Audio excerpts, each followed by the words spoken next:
Welcome to Get Moving TV. I'm Dr. Chris Landon and I serve as your host.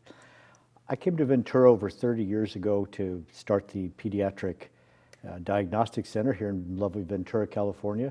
Didn't really start that way. It just turned out I was the only pediatrician serving Ventura County Medical Center.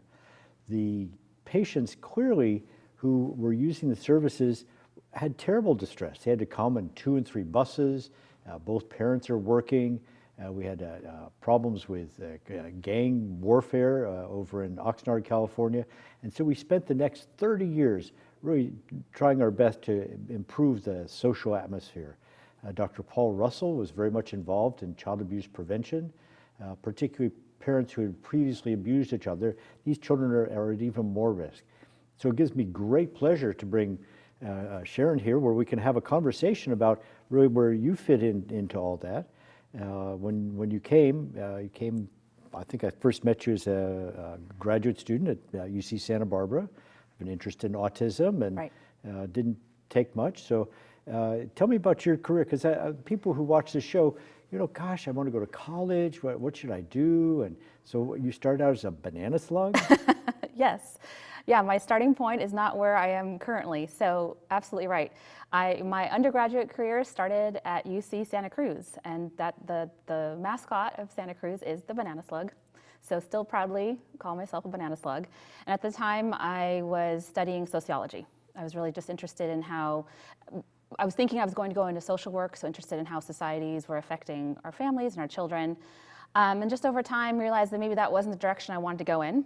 So my next leap was into Pepperdine University, where I thought I wanted to do clinical psychology. So I actually have a master's in clinical psychology. And once again, kind of felt like that maybe wasn't the right direction, that I wanted to be more specialized. And my interest for a long time, in particular because it had been an area that my mom was involved in, was working with children with developmental disabilities. So my final kind of leap in my higher education was at UC Santa Barbara, where I was in the doctoral program for educational psychology with a specialty in what they called special education disabilities and risk studies. And particularly at the time, I was focused on autism and children and adolescents with autism, and specifically on behavioral interventions to work with those children and their families.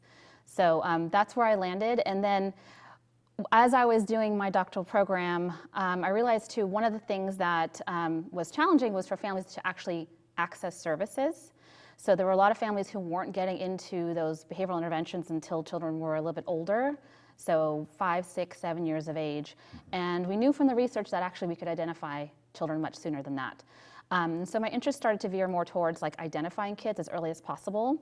And so working with our pediatric community to really implement developmental screening protocols to screen for autism and get those families linked up as early as possible so that they then would also be able to access services. So I started out way back in the late 60s, I guess, early 70s, where we were using shock sticks at Camarillo State Mental Hospital to get things going. And then we moved to M&Ms, which was kind of nice, and that has certainly evolved out of UC Santa Barbara. I think your training is a lot different. We worked here in Ventura County on really training doctors in the ages and stages questionnaire and the peds, and really trying to get that down, because so oftentimes your pediatrician will say, oh, Einstein didn't talk until he was 3. So we really have been able to push through programs that you've been involved in, that just screening for communication down to 16, 17 months. These boys are so mad when they can't talk and they want to talk. They'll just punch people out. So there's a lot going on. So with your training program, that was oriented towards really family medicine residents. And how did all that go? Yeah, I mean, you're absolutely right. I think we've learned a lot, and I think the last 2 to 3 decades about how to intervene for children who may have developmental disabilities, including autism.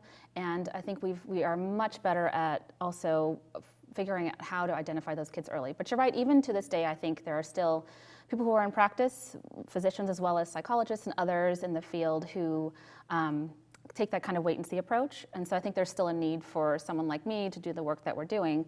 But this is, as you know, this is how I met you, because as I kind of was moving along my graduate career, again, looking at how do we kind of maximize the opportunity early on for children. And it is the physician, whether it's a pediatrician, a family medicine doctor, who families trust, and where families actually go when they may have a concern or not have a concern, right? And so hopefully that professional is able to see that. And so my dissertation was really on working with physicians to create those protocols, to figure out how, when they have a child for only a small amount of time, can they implement certain protocols in that pediatric setting or the family medicine setting to not only say we might have some concerns about something, and then also do the follow-up and link them to something appropriate. So I think the hard part is if you're a pediatrician in a carriage trade practice, you're seeing something 1 in 100. Well, when there's these social determinants of health, when there are extra problems, when we're trying to provide the children with a different environment and pick up problems earlier, that maybe we get a skewed version kind of the other way. Certainly most physicians base how they practice on the last 10 cases they've seen. And they've seen one case of meningitis, oh my God, the next 10 kids with headaches have meningitis and so forth. Well, is there a national movement now towards really this seeking a safe environment? What's happening with that? Absolutely, and I think, what I was mentioning about my early work, it's very focused on children specifically, right? And I think what we're seeing in the last few years is the recognition that children don't live in a bubble, and their experiences matter, even very, very early on. We're talking potentially even prenatally and in infancy, that what they're experiencing is going to impact them, whether it's developmentally or through health outcomes. So I think just with a lot of research that's happening in the United States in particular, where we're seeing that, it does matter, like you mentioned, things like poverty or traumatic experiences like domestic violence in the home, that all of those things have the potential of affecting that child. And so if we're looking to address some of that, we need to be addressing the family unit. And so there is a movement, in particular I would say, in medicine, through pediatrics and family medicine as well, to say, how do we now, we've done the part about developmental screening. You mentioned the Ages and Stages questionnaire. We do the MCHAT, which is a tool looking at autism specifically. But how do we now go beyond that in some ways and start incorporating other features where we can look at more of the family environment and how that's impacting the child? And so absolutely, there's a big movement. And in particular, I would say in California, we're very lucky that there's a lot happening there as well. Well, we're going to talk about the ACEs program a little later. Nationally, I think there's Dr. Dubowitz, who was with this, is pushing the SEEK program. Yeah. And a lot of my pediatricians go, oh boy, I don't have time to do anything anymore. Yeah. How can I add in one more thing to that? So you've interacted with his group. What do you think about their program? I have. Well, I'm biased, but I think it's amazing. And I can tell you a little bit more about it. I think the nice thing is we have these really, really smart people, these researchers who are doing the work at universities and piloting programs and doing these research studies that are very applicable to the real world. And so Dr. Dubowitz is one who's at the University of Maryland and has done some research on how do we translate what's happening at the university and research level into everyday practice. And so he does have a study out right now, actually, that's called the SEEK study, which stands for Safe Environment for Every Kid. And in fact, they are looking to recruit physicians, both pediatricians as well as family medicine physicians, to participate. Some of the features of this program are that there actually is a particular questionnaire that physicians can use in their practice that is pretty short and is something that the parent fills in.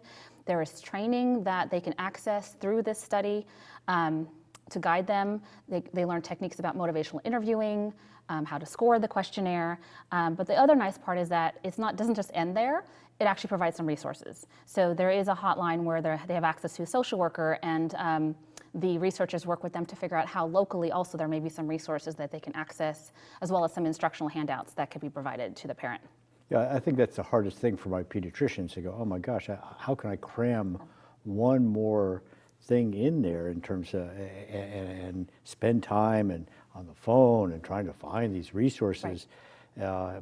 But the impact is tremendous in terms of asthma, diabetes, all these other portions about healthcare where if you're not looking at a child's environment, when we did a study looking at pediatric intensive care units, and most of those kids were actually the children of the grandparents, were the ones who were there. It wasn't the regular family. So there's other impacts on healthcare other than just what's happening in the home. But how does it work then? So they're taking a questionnaire, and do they score it? And yeah, the workflow is similar to what we've done with other screening protocols. This one is a little bit prescribed because it is part of a study, and so we're looking to see how does that workflow actually work in a practice setting with working physicians and their nurses and their medical assistants. So yeah, absolutely. So the questionnaire is filled in by the parent, the physician scores it, the results are reviewed with the parent, and again, they've got some training in how to do that and do that in a positive way. And then if concerns are identified, again, hopefully there's been some work ahead of time so they've identified some resources that they can immediately provide that to the parent. So it doesn't just end with you filled in a questionnaire, we've identified something, but there's an outcome to that, which is here's some places where you can get support, and here are some informational materials. So the whole process itself, I think once it gets going, can be relatively quick. And in fact, the study, Dr. Dubowitz has done a couple of different studies already on this and has found that it does not add a lot of time to that visit. And that families are really open to participating in the process. I think that's really the direction we're trying to head in, and that's family-centered care, that it's not just that child in there to get an immunization and, or is he speaking yet, but really that they are going home to an environment, and then also co-production of care, that you're working with the family to address issues or directions or answers or whatever they need, but you're working together with the family. Absolutely. And I think there's much more of an expectation from parents that is part and parcel of kind of when they come in for a visit. It's not just now about your vaccinations and checking a child's height and weight, but that there's other things that come along with it. But as I mentioned, this study in particular, they've had a lot of success in physicians' offices. So right now, there's actually an opportunity for any physicians who may be watching who work with children and families to participate. They are recruiting to the end of this year to incorporate practices across the United States who may want to participate in the study. There's a small stipend attached just to do a little bit of the work that may be required. But I think the biggest part of participating in something like this is that it offers the opportunity to get trained on this kind of while the iron is hot in a way, right? There's a lot of talk about this. Again, there's expectations from families. We recognize that there's an impact on health. And so this is an opportunity to kind of participate in something at the ground floor and get the information and resources to really improve quality patient care in the pediatric setting. Well, very good. Well, we're gonna take a little break now, and Ventura, we're going to be right back. Welcome back. Well, I'll return to our discussion with Sharon about all the things that are really in place. One of the things I wanted to cover kind of quickly was just the resources. That's always a concern. We have, you're associated with FIRST5 of Ventura County. You've been with Landon Pediatric Foundation, where we started the Help Me Grow project. Yes. And can you talk a little bit about those and how they can be resources for families and for physicians too? Absolutely. So yes, as I alluded to earlier, I started my work with you, and at the time you had a contract with FIRST5 to develop an initiative called Help Me Grow, which is actually a national initiative that is really around identifying kids early and linking them to services. And so it's a very simple kind of mission, but it involves a lot of components because obviously, as we've already talked about, physicians are a really important part of this process, but so are early childhood educators like our preschools and so on. But FIRST5, which in many of our counties in California is really the lead for Help Me Grow, took on that initiative this past year. And so that's where I am right now. And FIRST5, for about 20 years now, has been a leader in pulling together local resources and making sure that our children, specifically children 0 to 5 and their families, are able to connect to important things related to development.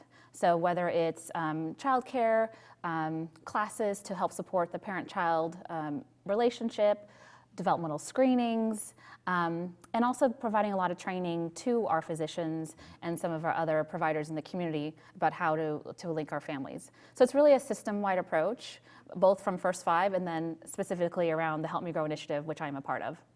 And we'll talk more as time goes by about other resources. Ventura County Community Foundation helps to support the 211. And so we really want pediatricians to know that these resources are available for them, and family medicine doctors as well. So Ventura, that's our little public service announcement. We're going to be right back. Ventura, welcome back. Well, we're going to be talking about ACEs with Sharon. We really, both of us have participated in some of the training. And we're going to talk how it's very important for your pediatrician or family medicine doctor. But as a community, you need to know what these adverse childhood experience screening means, that there is life beyond ACEs here. So you participated in the webinar. Can you just kind of talk a little bit about what's been covered? Absolutely. So as you mentioned, ACEs are adverse childhood experiences. We've known for some time that there is an impact from those early experiences to children's outcomes. And there is a movement in California in particular to make sure that we're screening children for ACEs. And so our state has put out some really cool trainings actually about how, starting off in the pediatric and then family medicine setting, how to screen for ACEs and also link families to the supports that they may need. And so the trainings as they exist right now are online. And the nice part is that it really walks you through different scenarios of what might happen if a patient comes into that setting, and how to kind of not only screen and actually use a screening tool, but how to have the conversation with the parent or caregiver who may be there with that child about the screening tool. Well, that's what I see lots of children for asthma, of course, and that's always been part of my question, because are you able to get your medication? Can you afford it? How did you get here? You were on 3 buses. Where's Dad? Oh, he's on vacation, which means he's in prison. And how does that impact? We took a look at the gangs in Oxnard, and we had a gang injunction, because what we saw is the kids were trapped inside their apartments. They couldn't get out, so mold and cockroaches and dust mites really became a much larger problem. But it's not just lower socioeconomic. There are impacts of drug abuse in the family and so forth. So what are the 10 categories that are really screened? Yeah. Well, I think you're right on. I think it isn't just those things that you mentioned. And we know this because there was actually a seminal study that happened in 1998. So it's been a little bit of time, but it was run by Kaiser Permanente down in San Diego, along with the CDC, the Center for Disease Control. And what they looked at was, they asked adults to look back in their histories and see if they were impacted by anything adverse experiences.